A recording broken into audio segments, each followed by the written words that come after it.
Lights, camera, action.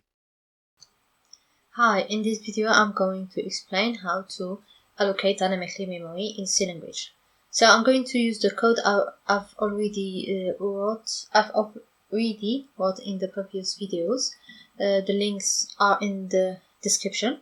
So in these videos I talked about how to define the structure, how to use it, and how to use pointer to this structure.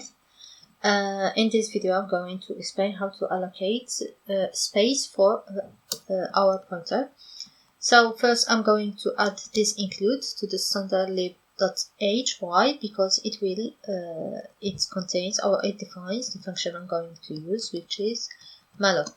So I'm going to allocate the space in memory defined by this size. So since I want to space for my structure, so the size will be the size of that structure, and the pointer, the result must be pointer to that structure, which is the variable p.